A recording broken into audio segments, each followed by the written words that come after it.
अयोध्या में भगवान श्री राम मंदिर चढ़ावे को लेकर विपक्ष कथित तौर पर गड़बड़ी के आरोप लगा रहा है, तो वहीं कर्नाटक में आरएसएस को लेकर लगातार कांग्रेस नेता प्रियंक खड़गे आपत्तिजनक निशाना साध रहे हैं।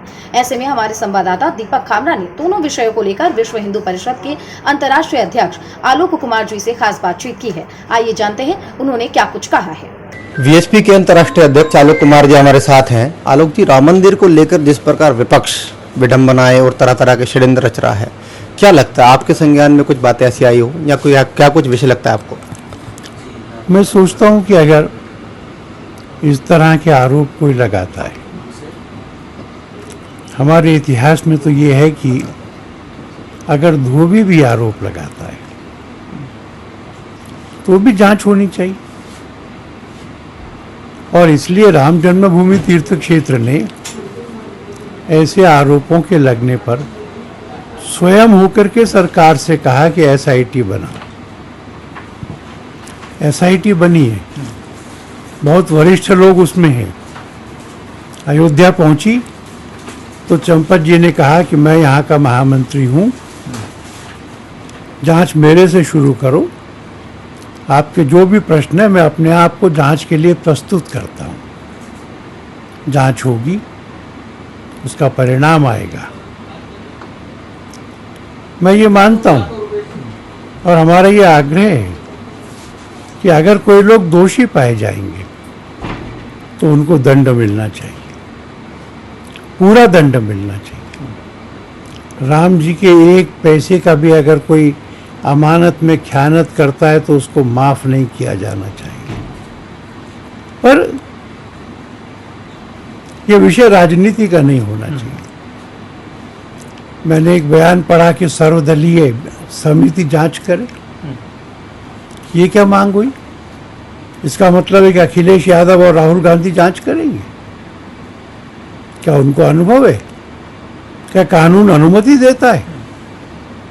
और जिन्होंने जीवन भर राम जी का विरोध किया, एफिडेविट दे दिया कि राम तो थे ही नहीं, तो इसको 2027 का चुनाव अभियान नहीं बनाना चाहिए। जांच हो, दोषी लोगों को दंड मिले। छोटी सी प्रतिक्रिया, कर्नाटक में प्रियंक खड़गे जी कह रहे हैं कि आरएसएस का जो है वो रजिस्ट्रेशन नहीं हुआ है, कार्यक्रमों में रोक लगा रहे हैं, तरह तरह के बयान दे रहे हैं। उनसे पूछा था कि कौन से कानून में रजिस्ट्रेशन जरूरी है, उन्होंने बताया नहीं, हमको पता नहीं। कौन से कानून के अंतर्गत हम एसोसिएशन बना सकते हैं, तो संविधान के आर्टिकल 19(1)(c) में लिखा है भारत के लोगों को और एसोसिएशन बनाने का अधिकार है, हमने बनाई है। इसलिए बताएं कि कौन सा कानून ये कहता है कि एसोसिएशन को रजिस्टर कराना जरूरी है। हम सरकार से पैसा लेते नहीं, संघ को रजिस्ट्रेशन की जरूरत नहीं। संघ की गुरु दक्षिणा संघ के स्वयंसेवक करते हैं, बाहर का पैसा नहीं लेते।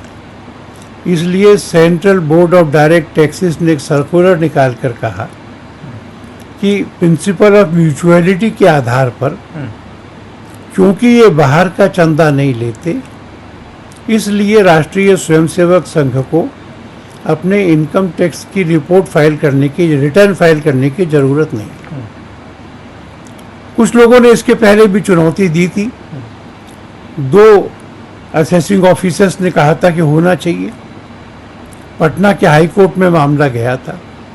हाई कोर्ट ने कहा कि आरएसएस को अपनी आय का विवरण सरकार को देना जरूरी नहीं है। सरकार मनमोहन सिंह जी की थी, उन्होंने इसके आगे मामला बढ़ाया नहीं। इसलिए केवल अनर्गल आरोपों को लगा करके प्रसिद्धि पाना, इसका कोई लाभ नहीं।